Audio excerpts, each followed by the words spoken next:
Zach's back with another attack, so come on in and just relax. Hit subscribe and join the fun. You're Zach to the future now, son.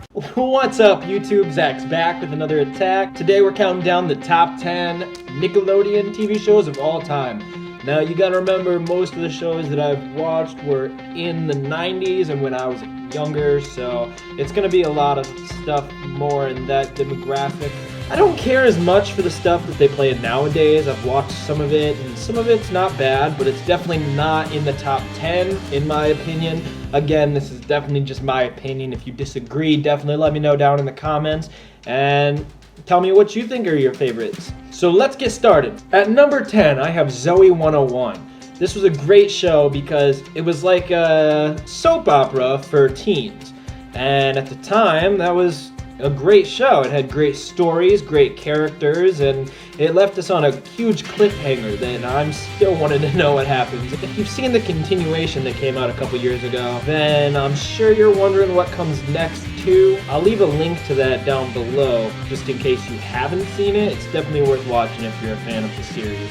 At number 9, And I have All That. This show was like SNL, but again, for teens. I really like how Nick kind of took the more adulty shows and made kid versions in a way for us when we were younger.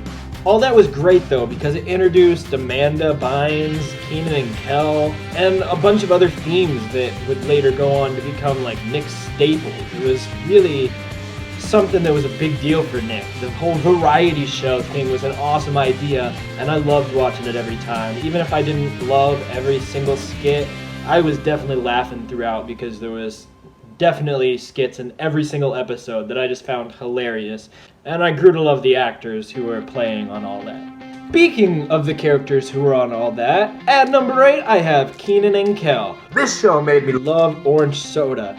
I remember every time we went to a restaurant, I would get the orange soda, and I'd be like, who loves orange soda? I do, I do, I do, I do, ooh! And especially, I remember the Halloween movie that Kenan and Kel did, recording it onto VHS, and I would watch it all the time. It was just great. The show always had me rolling. Last year, I actually downloaded the whole first season off of iTunes, and it still had me laughing like I'd never seen it before. It was great. I love that show. Number 7 is Hey Arnold.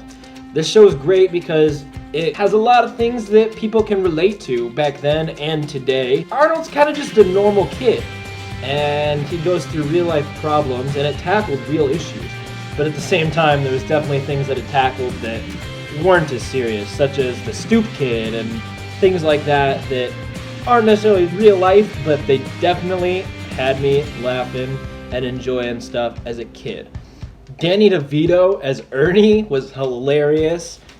Oscar, I mean, he's an immigrant from Czechoslovakia, and he was always funny, up to something, and he had childish problems. I'm pretty sure there was an episode where he couldn't read and Arnold had to help him learn. I mean, they even had a Vietnamese guy living in their house, and I mean, today, I don't know how much that would fly because of the way he could sometimes be portrayed in slightly racist way, but not in a bad way, if you know what I mean. They definitely walked the line well, but it was in a funny way as well. And then it was always really funny whenever Helga would have the shrine of Arnold, and she would just obsess over him. At number 6, we have The Fairly Odd Parents. Now, this show is great. I remember watching the first episode ever of this show when it was on Oh Yeah Cartoons, and it was something special. I remember wishing that they made a full series, and then they did, and I watched it all the time. The only reason why this show is so low on the list is because they really kept it going. They added Poof, and then they added Chloe, and they added the dog, and it's just going a little too far. It's like, just end the series while you're ahead. That's what some of these shows did the best. They really ended the series while they were ahead, and it worked out well. You drag a show on too long, and it really just loses its charm by the end. That said, there's definitely some great episodes of Fairly Odd Parents that are unforgettable. I mean, it's got Icky Vicky with Chip Skylark, just the character of Vicky themselves, Jorgen von Strangle. These characters are great as well. The Pixies, you just can't go wrong. At number 5, We have Jimmy Neutron.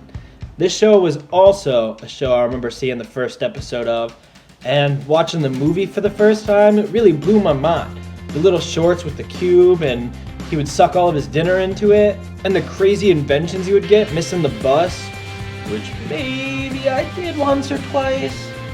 And then he blew a bubble out of bubble gum and just bounced all the way to school. It's like, why didn't I think of that? And Goddard, who didn't want a robotic dog? That's the life, man. Not to mention Sheen and Carl. Even his dad, who's addicted to ducks. I mean, the whole show was kind of zany, but relatable at the same time, and very, very entertaining. You cannot honestly tell me that if this show weren't real, you would not go to a Llama Lords of Science concert. That's what I thought. Number 4. Here's where the list starts getting a little iffy. Some of you guys might not agree, but I have CatDog at number 4. Some people dislike this show, but I always thought it was great. The theme song was memorable. They also had a movie where they met the characters from the theme song, their parents. I never fully understood how their parents are a frog and a big blue monster thing, but hey, it's Nick, so you gotta take it for what it is. I did always wonder how CatDog went to the bathroom, but you know, it can stay at number 4. And now for the top 3. Number 3 is Rugrats. This show I really grew up on. I remember being a little kid having Reptar toys and watching the movies again. Who could forget? Ooh ee ooh ah ah ting ting walla walla bing bang. Ooh ee ooh ah ah ting ting walla walla bing bang. It's just classic. Even the characters they added were good. Fairly Odd Parents added characters, and it really ruined the show a little bit. They added Dill, they added Kimmy, they added Chucky's mom. The show just kept adding good characters, and I really loved that. It added to the show rather than making it worse and seeming just like a ploy to get more views and renew the show a little bit. So that's why Rugrats is at number 3. Number 2, you might not expect this, you might have expected it to be higher or lower, but I have to put SpongeBob SquarePants at number 2. That's because SpongeBob is also another show that's been going on for a really, really long time. This show feels like The Simpsons almost, where it's just gonna go on forever.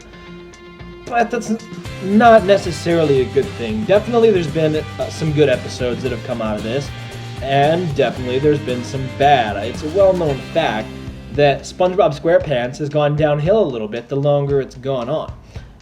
But the thing about that is, the beginning of the series was amazing. Krusty Krab pizza, bubble blowing lessons. There's a lot of episodes that are just timeless. But then there's some of the later episodes that got bad, and I think the show's kind of getting onto an upward swing again, but at the same time, we really need a little bit of consistency, and there's times that I wish this show had just ended and left on a good note. I mean, it's great that it's gone so long, and it's at number 2 because of all of the amazing episodes and moments throughout the series.